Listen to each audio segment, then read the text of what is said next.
Urban land का definition या urban area का डेफिनेशन उन्होंने चेंज कर दिया है। New limits of area defined to determine whether agriculture land is situated in rural area or urban area. Urban area और rural area, इसका implication कहां कहां आएगा? टैक्स में आपने एक चैप्टर पढ़ा था कैपिटल गेन का, इसमें आपने पढ़ा था section 2 subsection 14, what is capital asset? Capital asset means property of any kind, whether movable और इमूवेबल, टैंजिबल और intangible, whether use in business और for personal purpose, excluding following 5 asset, जिसमें लिखा हुआ था पहला स्टॉक इन ट्रेड, दूसरा personal effects और तीसरा rural agriculture land situated in India. Correct है? तो यहां पर agriculture land not situated in urban area, not situated in urban area. यहां पर अर्बन एरिया का डेफिनेशन आपने पढ़ा था म्युनिसिपल लिमिट से अप टू 8 किलोमीटर। ये जो एरिया है, और यहां पर पॉपुलेशन कितना पढ़ा था आपने? 10,000। ये जो एरिया है वो सारा अर्बन एरिया है। इस डेफिनेशन को चेंज किया गया है। फिर आपने एग्रीकल्चरल इनकम पढ़ाया था आपको,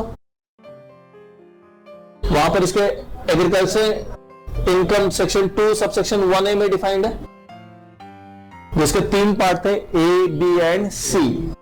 सी में लिखा हुआ था एग्रीकल्चरल बिल्डिंग, यानी कि building situated in the immediate vicinity of agriculture land.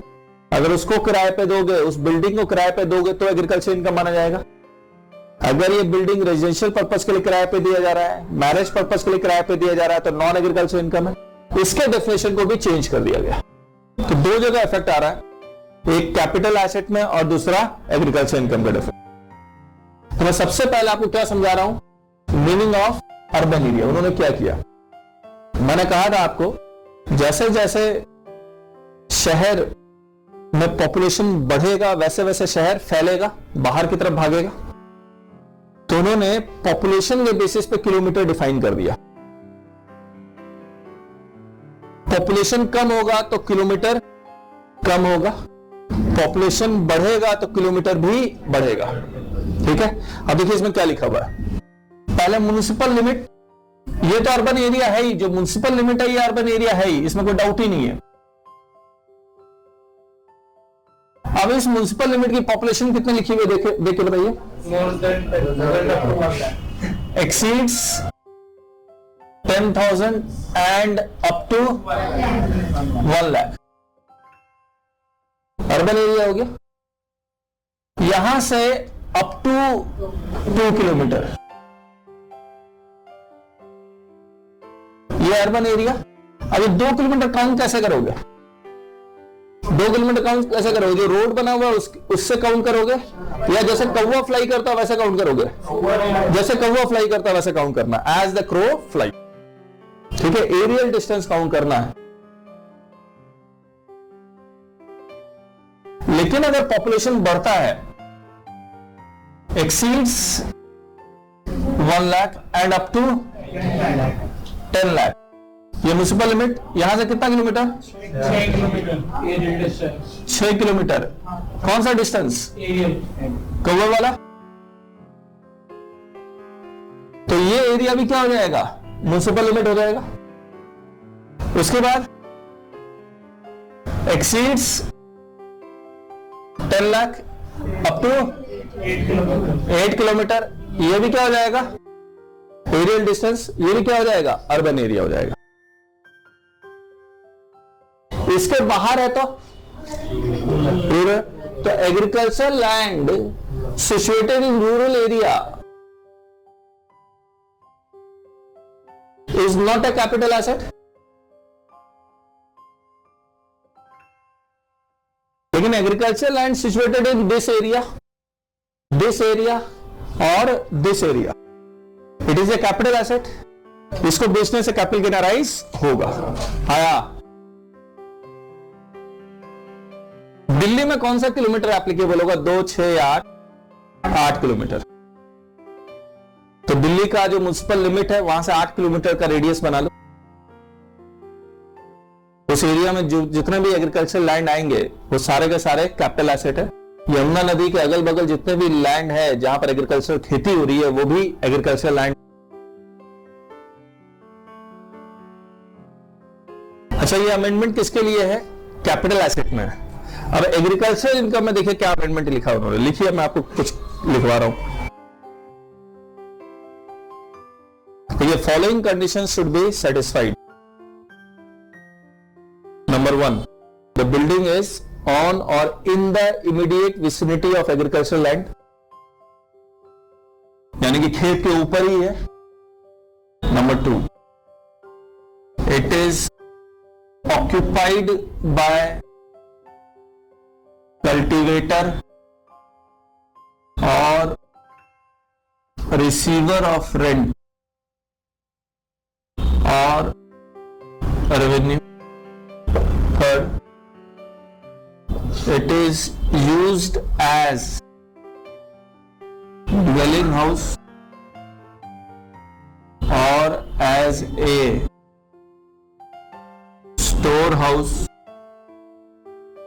और अदर आउट हाउस, यानी बेसिकली ये एग्रीकल्चरल पर्पस के लिए यूज हो रहा हो।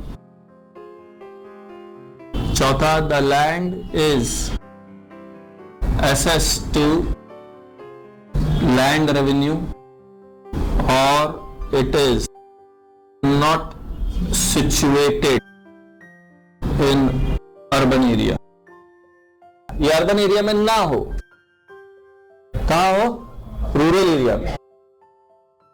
If all the above 4 conditions are satisfied then it is agricultural income, then it is agricultural income.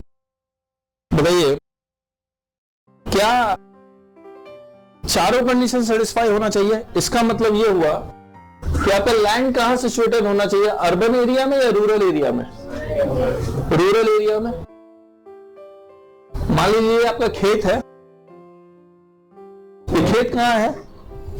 Outside 2 kilometre, outside 6 kilometre या outside 8 kilometre. Building कहां है? ये खेत के ऊपर है या immediate vicinity of agriculture land है? यानी कि अगर ये खेत है तो बिल्डिंग यहां सिचुएटेड है। ये बिल्डिंग को आप किस पर्पस के लिए यूज करने दे रहे हैं? ड्वेलिंग हाउस और एज ए स्टोर हाउस, यानी कि for agricultural purpose. All the 4 conditions are satisfied. क्या क्या पर्पस है?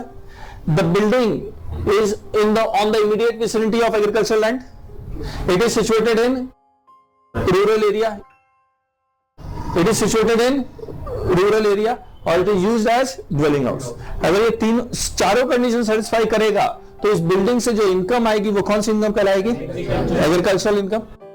अब बताइए, अगर ऐसा हो, लैंड यहां सिचुएटेड हो, बिल्डिंग यहां हो और इसको किराए पे दिया गया है, एग्रीकल्चर इनकम या non agriculture income? Non agriculture income. क्यों? तो ये आखिरी कंडीशन नहीं सेटिस्फाइड है। बिल्डिंग यहां सिचुएटेड है रूरल एरिया में और इसको रेजिडेंशियल पर्पस के लिए किराए पे दिया गया है, तो मैरिज के लिए दिया गया है, तो लैंड यहां है, बिल्डिंग यहां है, इसको एग्रीकल्चर पर्पस के लिए किराए पे दिया गया है, तो क्यों?